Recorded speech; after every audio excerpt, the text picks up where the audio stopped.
So the last challenge was to look at this verse 17 of Romans chapter 1, where Paul quotes from Habakkuk chapter 2, verse 4, and to put to the test the idea that Paul is charged often in the public and in academia with just cherry-picking verses from the Old Testament that really have nothing to do with what he's, or have little to do with the thing he's exactly trying to get across or to describe or to validate in the New Testament, in that he's just sort of playing mental gymnastics with the Old Testament. So let's look at the verse here, verse 16 and following, where it says that I'm not ashamed of the gospel, for it's the power of God for salvation to everyone who believes, to the Jew first and also to the Greek. For in it the righteousness of God is revealed from faith for faith, as it is written, the righteous shall live by faith. And actually what I want to focus on first is this word here, for the wrath of God is revealed from heaven against all ungodliness and unrighteousness of men who suppress the truth in unrighteousness, because we talked about that already at length, how that's a major theme in the first 5 chapters of the book. And also verse 16, it's the power of God for salvation to everyone who believes. And then this idea that the reason it's the power of God is because God's righteousness is revealed. And so the reason I want to focus on those terms is because we want to go back to Habakkuk and just take a quick look at this book. So just to get a sense for it, it's written shortly before the Babylonian invasion of Judah, where Daniel and his friends were taken to Babylon. And notice just the structure of the book. It's pretty simple. There's 2 protests. The first one here in chapter 1. And the question is, why is God waiting so long to judge the sin in Judah? And then comes God's response. And then the next part of the book is God's response there. And then the next part of the book is Habakkuk's second protest, because the first response is that God is going to bring Babylon to judge Judah.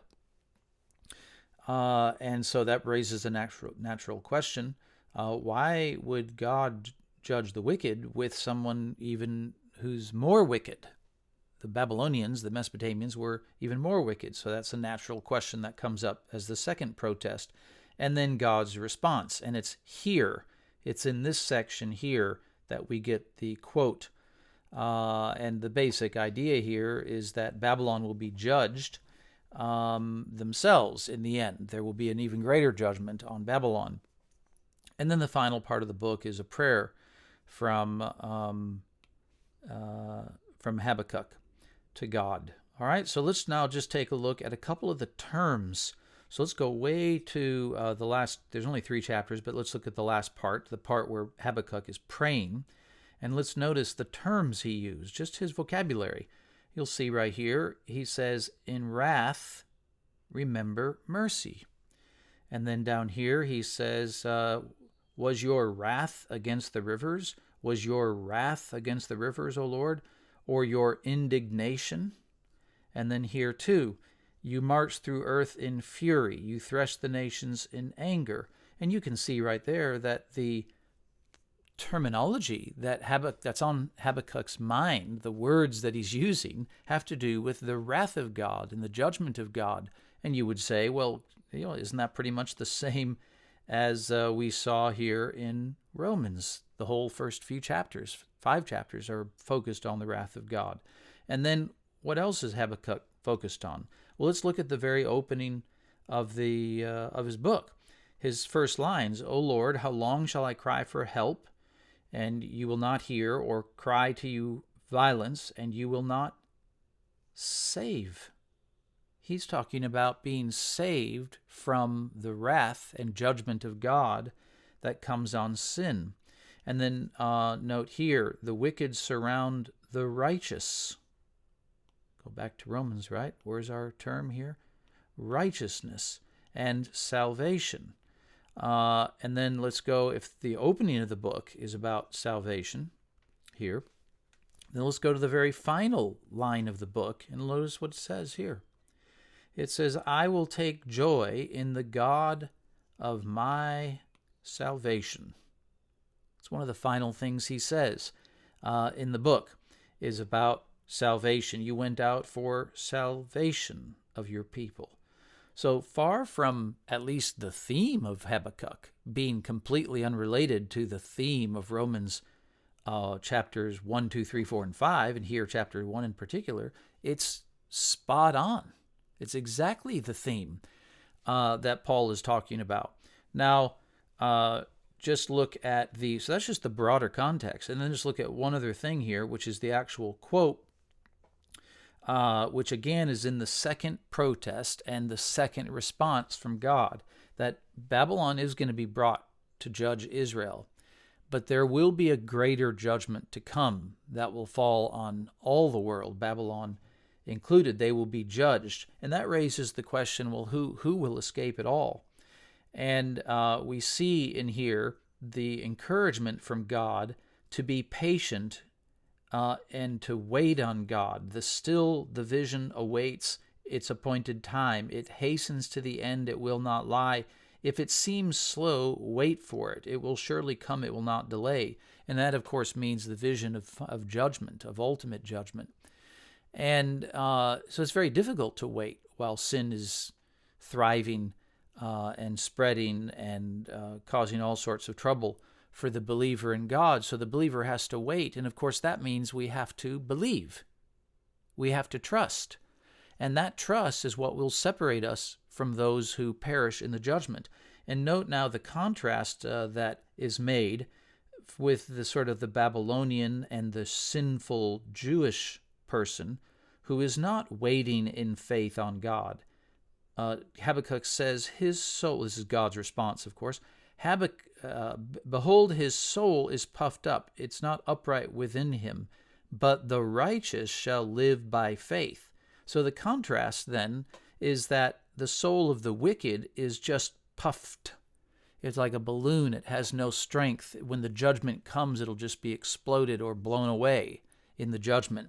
But the righteous shall live, meaning like a tree planted by the rivers of water, as it says in Psalm 1. There's something solid and eternally strong because his faith is in the eternal God who will show mercy. That's why Habakkuk prays at the end here, in wrath, remember mercy, that it's by God's mercy, and we're waiting on him. We're believing, we're trusting him to be saved from the judgment, even though we don't deserve the salvation. The Lord Jesus taught a little parable in Luke 18, which is about the woman who's been harassed by her adversaries, and she goes to a wicked judge and keeps hounding him to vindicate her. And there's a little phrase at the end of that where Jesus says that when the Son of Man comes, will he find faith on the earth? Because that faith is what will separate those who stand against the judgment, who endure and are delivered from the judgment, and those who don't. All right, so anyway, that's just enough. Hopefully that's enough to give you a little flavor of how careful the apostle was in selecting his quotation. He's using he doesn't just have the verse in mind, he has the whole book and the major theme of that particular book.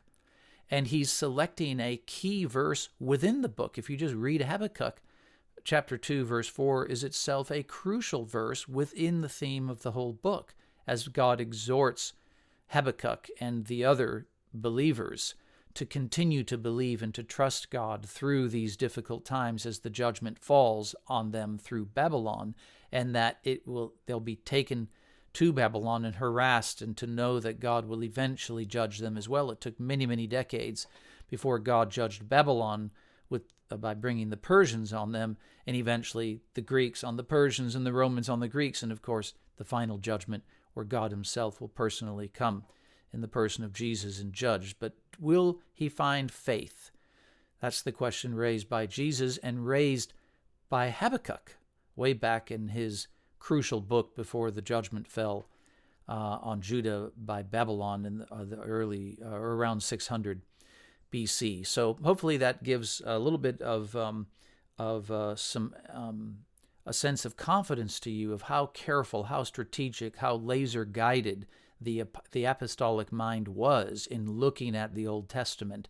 And we're to, as Christians, modern Christians, we should be paying attention and following those leads back to the Old Testament and really thinking through those Old Testament books and seeing that our faith is grounded in these Old Testament promises. And it's not just first century apostles just cherry-picking verses out of context and throwing them to say into their text to say whatever they wanted them to say.